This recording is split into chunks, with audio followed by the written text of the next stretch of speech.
Kasi sinasabi nila, mandali lang yan, 11 days na gastos, binulsa ang pera, etc. Hindi naman daw talaga napunta sa, dahil hindi ma-reveal yung mga nom de guerre or alias na ginagamit. Pag sinabi mong sino si Mary Chris Piatos, ang tanong nila, sino ang susunod namin papatayin? Yun ang equivalent.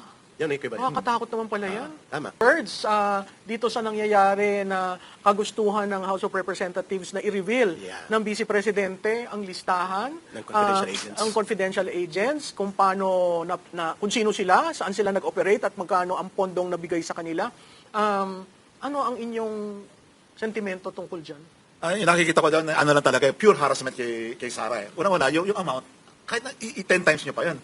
Alam niyo ba, yung binibigay sa yung mga sumusukong rebel na kung saan naging effective yung na-restore yung peace and order, talagang kailangan i-develop mo talaga. Hindi pwede yung ayuda lang. Kinakailangan, kung may farm doon, i-develop mo yun. At hindi lang military solution. yes. Oo, yun ang proof ng NTF-L Cup. No? Correct. Oo.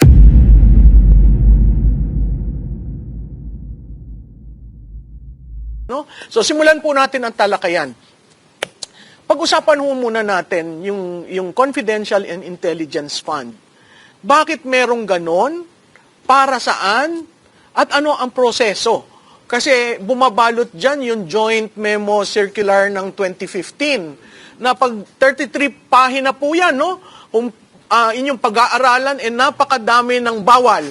Napakadami ng definition of terms. At ang kalakip po dyan ay ang mga forms para mo gawin yung iyong quote-unquote liquidation na mapapatungo doon at papasa sa COA. So simulan po muna natin siguro, Attorney Magdamo, paano po yung Confidential and Intelligence Fund sa usapin ng threats sa lipunan? Siguro po, babalik pa tayo sa mas maaga sa 2015 dahil 90s pa yun Meron ng confidential fund. Intelligence funds ang tawag. Ang tawag, yes. Na naging confidential intelligence fund. Tapos naging confidential fund. Noong panahon na yung buhok ko ay kakulay pa ng buhok ni Harold Respicio at kamukha ko pa siya noon. Nagtrabaho po ako sa isang tanggapan na kung tawagin ay Office of the Presidential Advisor on the Peace Process. Yung pinakaunang-una. Na, kumbaga, meron kaming database ng mga rebelde, katulad ni Kaherik at saka si Dato Alan, no? At yung mga computers namin doon, yung may disket pa ng ganyang kalaki na sinusubuhan pa ng, kung naalala nyo, ganun pa yung computer noon. Ngayon, ganito na lang siguro masyadong legalistic kung yung mga forms na yan. Isipin nyo lang, halimbawa, kapag yung pasyente ay nagkonsulta sa isang doktor, may sakit, halimbawa, Dr. Malo, ako may sakit, kinonsulta ko, dinayagnos ako. Pwede ba niyang i-chismis yung diagnosis niya sa sakit ko? O kundi, nagkumpisal ako, halimbawa, imam si Dato Alan, nagkumpisal ako ng kasalanan ko. Pwede ba niyang ibulgar sa buong mundo yung sino mga binabae ko, o kung gano'n. Pero yun, sa Katoliko naman, confession ka, gano'n din, no? May mga confidential na bagay. Tapos kapag pinupondohan mo yung rebelde na sumuko, at binibigyan mo nung araw 8,000 lang naabutan ko pa yan na wala kang sinorender na barrel, wala kang sinorender na kahit ano. Lumalaki yan depende sa sinorender mo Pwede bang sabihin sumurrender to yung isang si Katotoy diyan na at nabigyan natin ng confidential fund. Dati nung ako po ay nagtrabaho sa OPAP, merong nag-leak na confidential fund. May umaepal na gusto niyang patunayan sa Pilipinas na wala nang problema yung peace and order at meron ng peace pwede nang isiwalat kung sino yung mga subuko. At yung nag-leak ay yung tungkol kay Leopoldo Mabilangan, a certain Ka-Hector. Ako po yung nagtatago ng ng database na yun. Noong yung boss ko kasi noon, hindi niyo siguro naalala, yung Heidi Yorak, isa yung matapang nung araw yun. Nung pinolotika siya at inalis siya doon at nagkaroon ng bagong boss, kinuha ng bagong boss yung confidential data at nagyabang dahil tatakbo nga naman sa Senado. Sabi na, okay na, may peace talks. Pumunta sa Utrecht sa Netherlands at binigay yung data. Ang listahan. And exactly 32 years ago yun. So, Attorney Gamo, bawal na ibigay ang listahan? Bawal sabihin ko sino. State secret yun. State secret kung sino yung mga rebeldeng sumuko dahil binigyan mo ng pondo Yan ba yung tinatawag na dapat may order of battle na ilalagay doon sa plano para kakumuha ng pondo ng confidential fund? Dati wala pang ganun Wala pang ganun. Wala pang ganun. Yung mga So, order. dati, listahan lang. Listahan lang. Oo. Puro ano lang. Based on intelligence. Based on intelligence. Tapos kahit yung alias, kailangan pinapalitan yon. Bago mo dugtungan yan, si Ka Eric ba wala sa listahan mo? Hindi kayo nag-abot. Kasi Ah. Visayas sa akin yun. Pero kung ganun pa rin yung tradisyon, si Ka Eric nandun sa listahan. nandun. Si Ka Eric, ano ang alias mo noon? Ay, ang dami po naming alias nung kami nasa CPP, NPA, NDF kasi we live by the codes.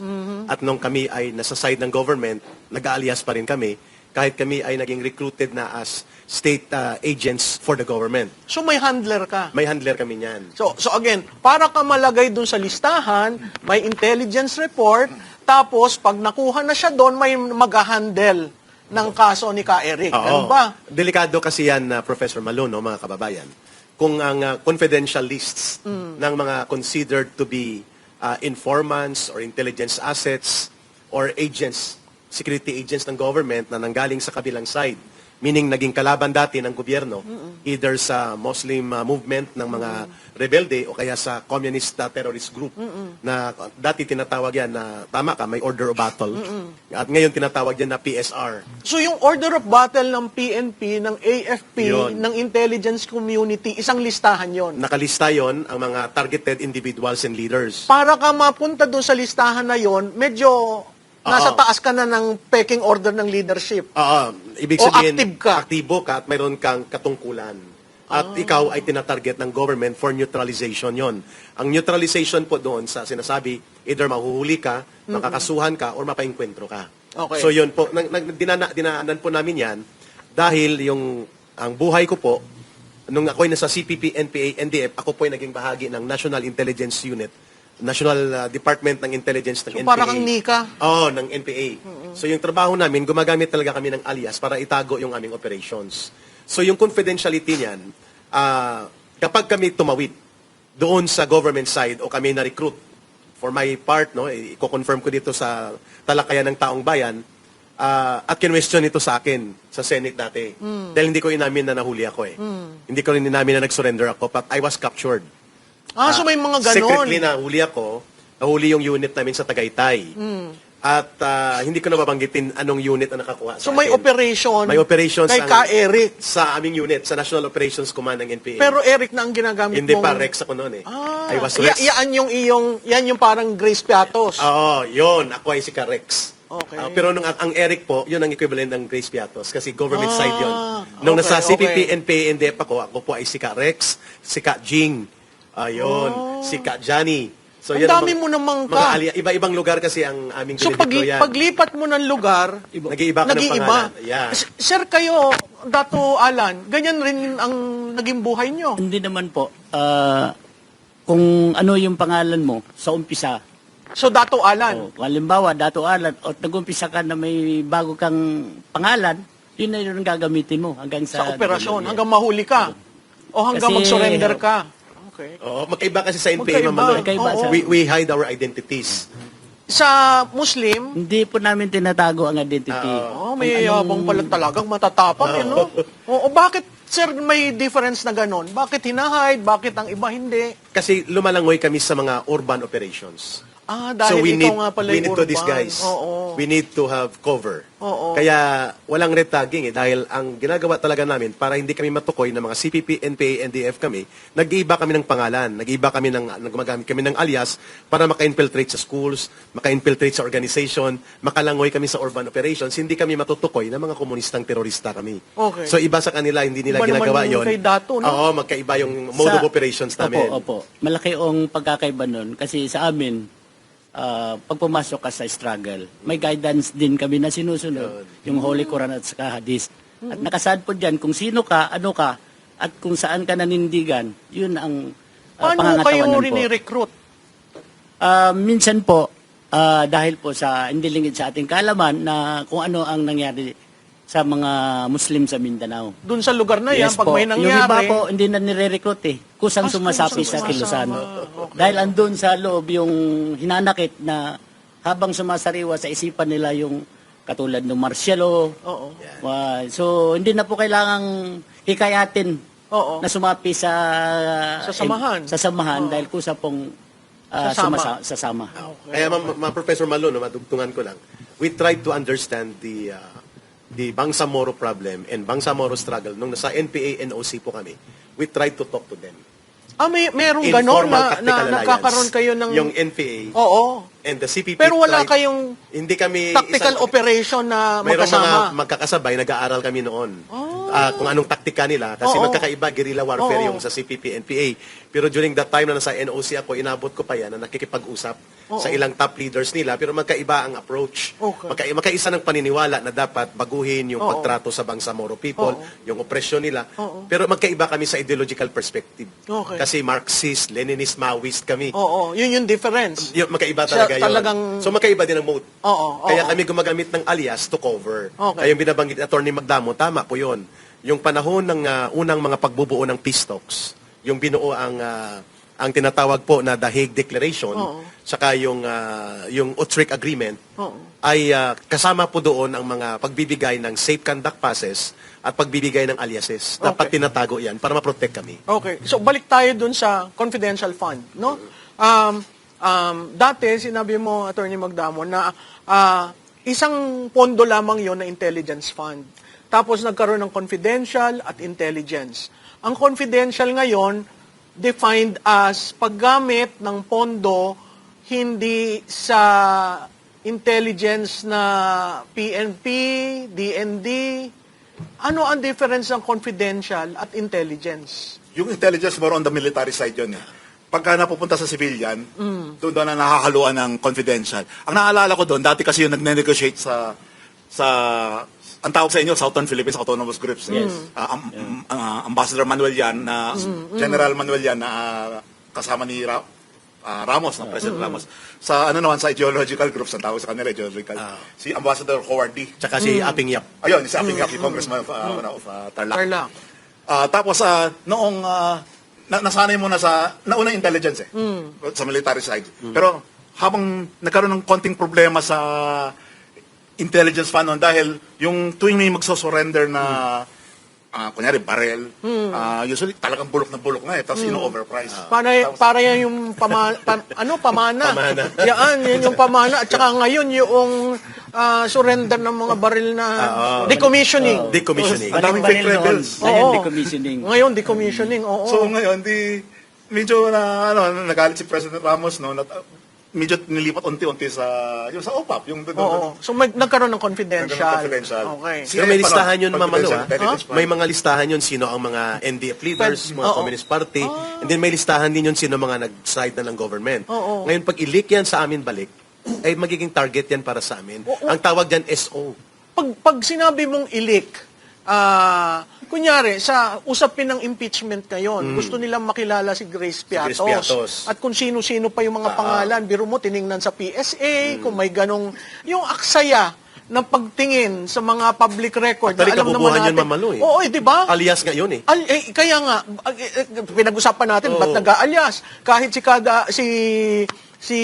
Dato Dato Alan, sinabi rin na sila hindi masyado sa alias, no? So, yun yung pagkakaiba. Pero, kung i-reveal mo ngayon lahat yan, dahil sa kagustuhang malaman, tama ba ang paggamit ng confidential fund ni Vice President? Hindi ba dapat kailangan nating makita kung sino itong mga ito at nasan itong mga ito at paano ginastos ang pera? Kayo bang tatlo naniniwala na tamang accountability yon sa confidential fund? Ako, makakasite ako ng actual example na nag-leak at pinatay Yeah, yung si Leopoldo Mabilangan. si Kahector. Oo. Ah, Paano na-leak? Yung kinuha nga. Ito, no? Unang-una, yung boss ko, Oo. ay Diorac, doon ako nagre-report. Oo. Hindi niya nililik. Tapos, pinulitika siya dahil medyo sumisikat siya. Ang nangyari, tinanggal siya. Oo. May pumalit. Siguro huwag nang banggitin. Banggitin, no? oo. Matagal na rin naman yun.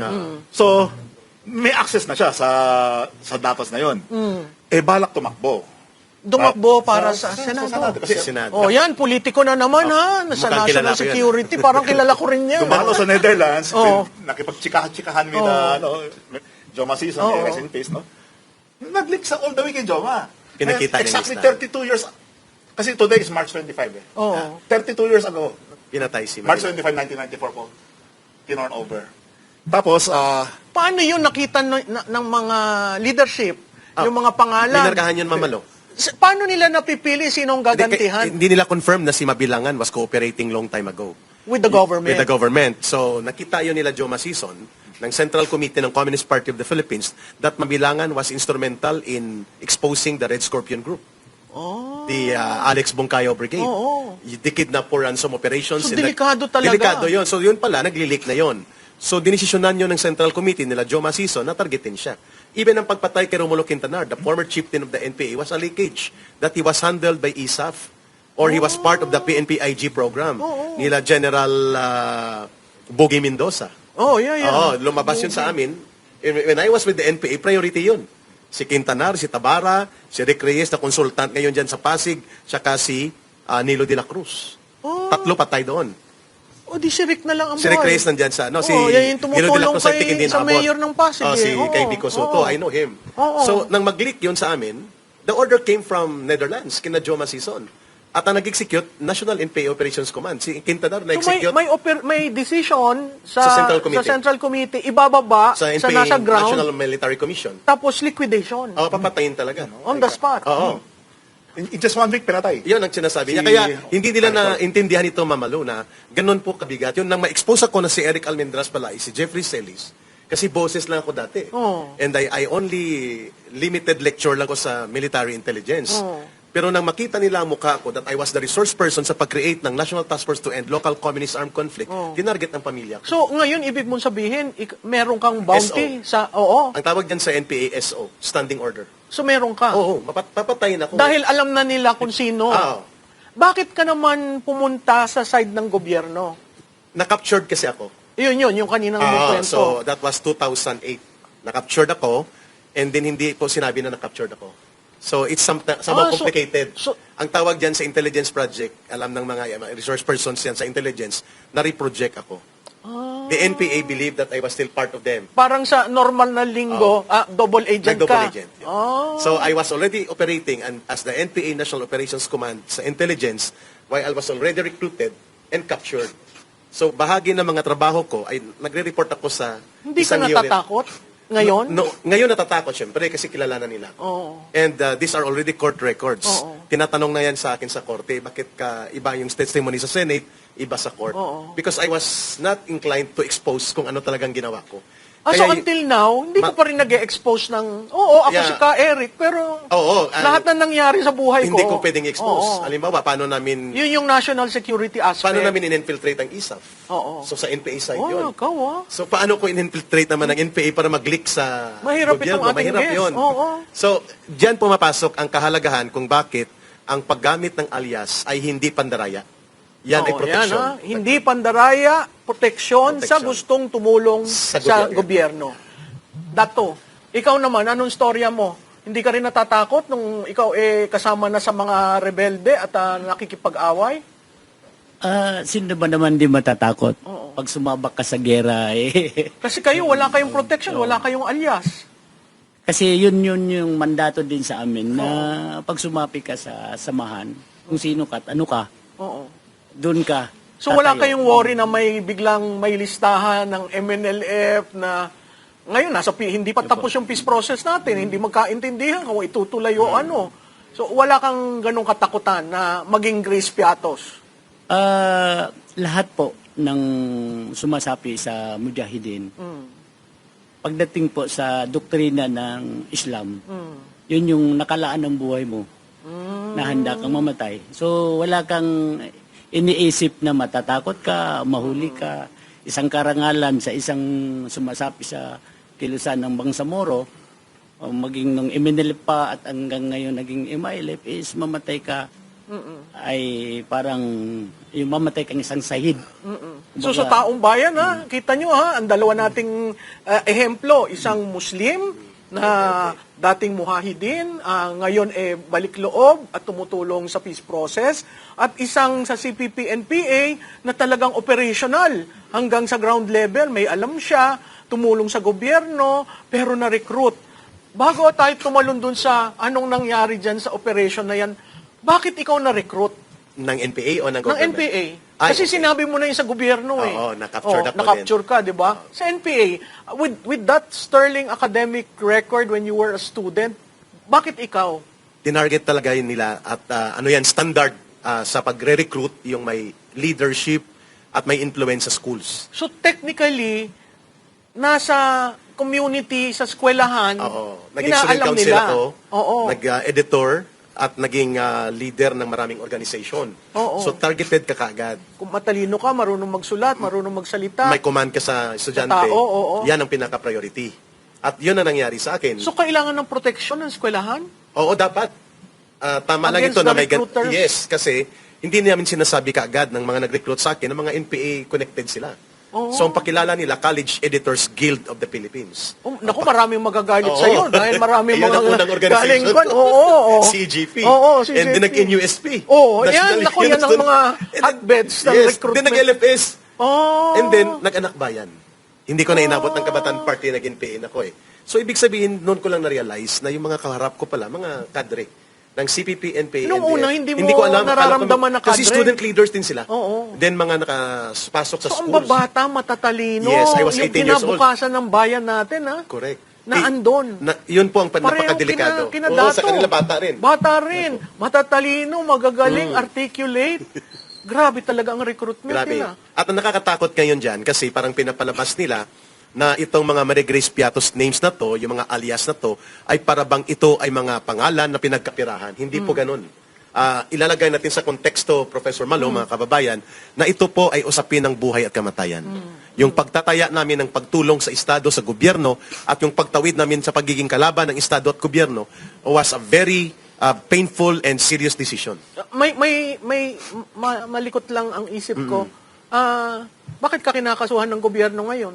Iyon nga masakit eh. Oo. Kung hindi lang siguro buo sa puso ko ang pagbabago, at kung katanggap-tanggap pa ako sa NPA, baka tumawid ako ulit. Ganon? Oo, kasi hindi ko matanggap na yung gobyerno na tinutulungan ko, na mabuo, na maging matino, at maging tagapagtaguyod ng kanyang mamamayan, at mababago at marireforma, yung gobyerno na humahabol sa akin, na dati kong nilabanan.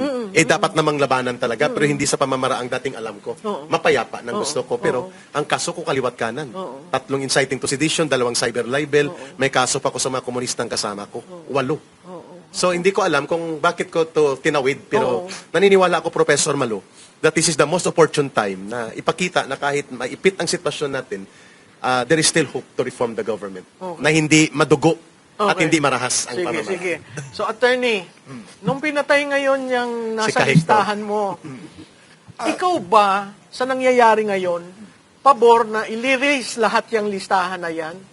Against ako sa i-release yung listahan ng mga informants na nagbibigay ng information sa government tungkol sa ideological insurgency. Kasi ngayon nangyayari, yung actual example na binigay ko, from the time na tinorn over ko yung, disket pa lang na, disket. Di March 25 yun. March 29, anniversary ng NPA yun. Anniversary. Nagpuputak-putak na si Joe Masison doon sa Netherlands. Puro fax machine pa yan. Wala pang email nun, wala pang Facebook nun. And yet, ganyan kabilis mag-travel information. Tapos April 3, which is barely a week from the time of the turnover of the confidential information, nagninong sa kasal si Kahector sa Santo Tomas, Batangas. Doon siya Tapos, pinanil. Oh, vivid pa sa'yo, in ah. broad daylight, seven men na Armed. arm na. Talagang durog na durog yung katawan ni Easter Kahector. Sunday yun eh.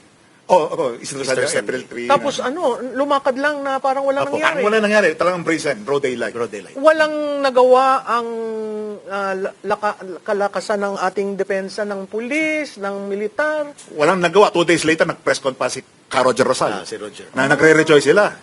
Na So talagang pinagyabang pa inadmit nila. nila na- Pinagyabang pa nila na pinatay nila So si yan ang chances na pag-reveal itong listahan na gusto Correct. nilang mangyari, baka mabaril, mapatay, and they will claim. And magyayabang pa sila na pinatay nila. Yaan ba ay lalong lalakas ang puwersa ng NPA Yes. sa atin pag yung sinapiatos? Kasi sinasabi nila, mandali lang yan, 11 days na gastos, binulsa ang pera, etc.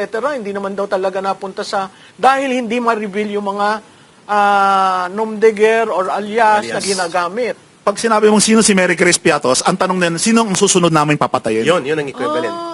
Yun ang equivalent. Nakakatakot naman pala yan. Tama. Tapos bibilangin mo na lang upon release, bibilangin mo na lang ang number of days. At buhay pa yung urban hit squad na pwedeng Nag-split yan kasi Professor Malo, no? Noong 1992 hanggang 94, 95. Yung Alex Bungkayaw Brigade, nag-split yan. Kasama yan doon sa grupo nila Popoy Lagman, Nilo de la Cruz. Si Popoy Lagman, hindi ba yan? Hindi NPA eh. Hindi NPM. Internal you squabbles mean? nila. Arturo Tabara dyan sa may SM Fairview, dyan sa Binira. Si Quintanar sa Kamamesha Restaurant sa Circle. And then si Nilo de la Cruz, hindi ko alam kung suspended ang order, ang standing order. Si Rick Reyes lumalabas, hindi siya nagtatago, so baka na-suspend. Apat yan top priority dati. Quintanar was assassinated by the CPP, NPA, NDF because of the leak of information that he was the one in charge to assassinate Joe Masison. Hulik. Galing sa government. Kilala din namin. Hindi ko nasasabihin nag-retire na siya. Oo. Mataas na position sa government. Ngayon? Noon. Noon. Sa intelligence sector din. Kasi bumibili din kami noon ng impormasyon eh. Ang NPA bumibili ng impormasyon sa gobyerno. Para malaman kung sino Kung yung bumabaliktad sa kanila. Yes. Yan ang binabanggit ni Atty. Magdamo. Kaya delikado po yung Mary Grace So, Piatos ang na issue. listahan binibenta? Para Pwede. rin pala yung maleta, no? Oh. Okay, oo, di ba? Kaya, from the security angle, may problema talaga yan. Ang Hilo Garci, binili Yes. namin yan before pumutok ang Hilo Garci. We know na may Hilo Garci. Oo. We bought Hilo Garci for 300,000 pesos. From the administration. Sasabihin ko na, from ISAP. Oo. From MiG-21. Oo. MiG-21 is a special unit of ISAP. Oo. Hindi ko na dadagdagan. Wag mo nang dagdagan at baka hindi nang matapos ang ating show. Dito naman ako kay kay Tato ang Alan. Sir, kayo, wala pa sa kasaysayan nyo na may namatay, nakasapi nyo dahil sa ating pinag-uusapan? So far, marami naman na namatay. O hindi Pero- gumaganti ang hierarchy? Hindi naman po. Kasi Talagang katulad iba, din no? ng kung anong mayroon ang kasundaluhan. Nakakaayon din kung anong batas na sinusunod ang pamunuan. So kaya itong pagdating ng BARM, malaking bagay na rin ito sa mga Bangsamoro na nagkaroon ng identity ang mga Bangsamoro Muslim sa Southern Philippines. Kaya ito lang ang panawagan natin na sana paigtingin pa ng mga leader ng Bangsamoro na matiyak ang kapakanan ng mga mamamayan. Okay. Kaya malaking bagay, malaking tulong sa amin itong Bangsamoro Autonomous Region Muslim Mindanao. Okay.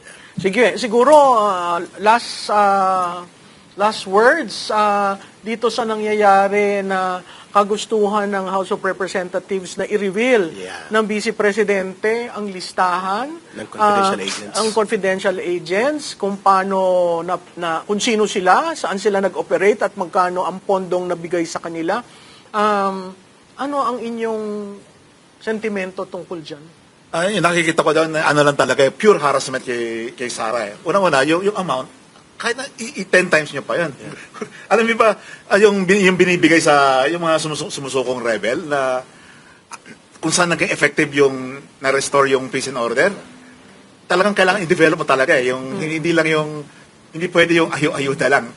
Kinakailangan, kung may farm doon, i-develop mo yon. At hindi lang military solution. yes. Oo, yun ang proof ng NTF-ELCAC, no? Correct, Oo. Mama Lu. Ridiculously small yung sinacharge kay Sara. Ano yan, yung nakaka-insulto doon, bakit yun lang? Yung 125 at saka maliit yun. 600. Kung yung kabila, kung magnako, trillions eh. Kulang pa nga yung if you want to really succeed in NTF-ELCAC, napakalit ng ng amount na yan. At gusto kong idagdag dyan, Mama Lu, yung confidential fund na pinapatungkol kay Vice President Sara Duterte, yan po ay napakaliit kung ikukumpara sa pananagutan ni Bongbong Marcos. Sapagkat ang sa kanya ay 4.5 billion pesos every year. Ano yan? Confidential and intelligence. Yes. And every year, last single centavo ubos. Why he's not even being included to be investigated? Saan yan napunta? Mukhang yan ang binabayad sa mga trolls. Yun, kasi ilalagay mo confidential fund, agents, pero trolls. No? Pwede nilang gawin yan.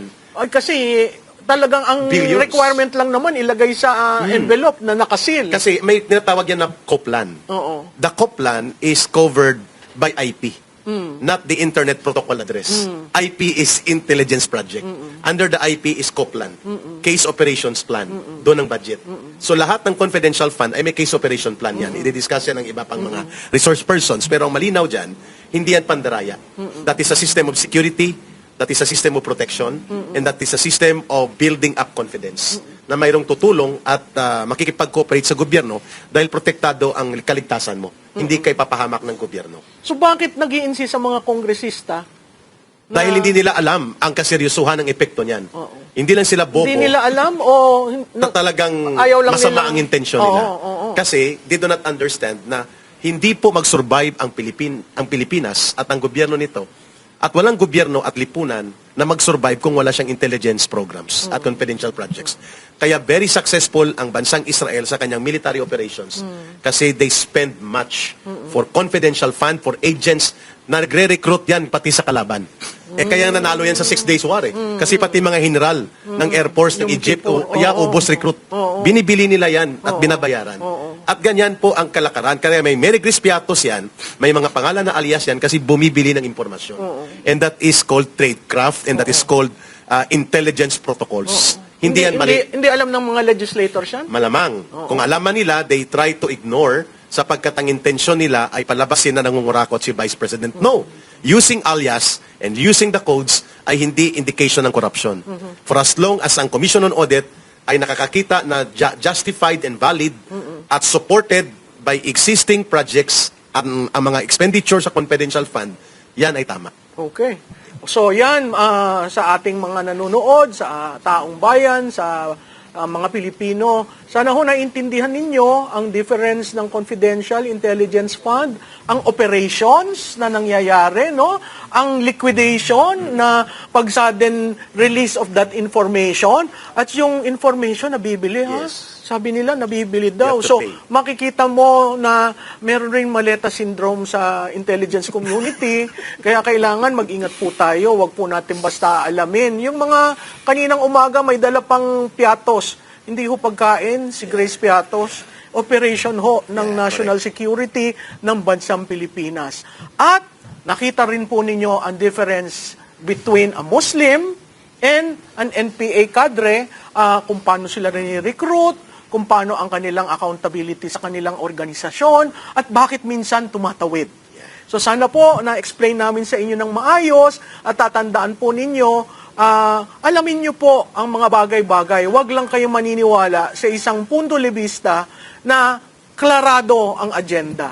So marami pong salamat. Ito si Maluti Kia ng Talakalayan ng Taong Bayan. Tandaan nyo po, may isa pang episode. Pero itong 2 episode na ito ay patungo sa aming People's Tribunal. Hintayin nyo po yon. Marami pong salamat.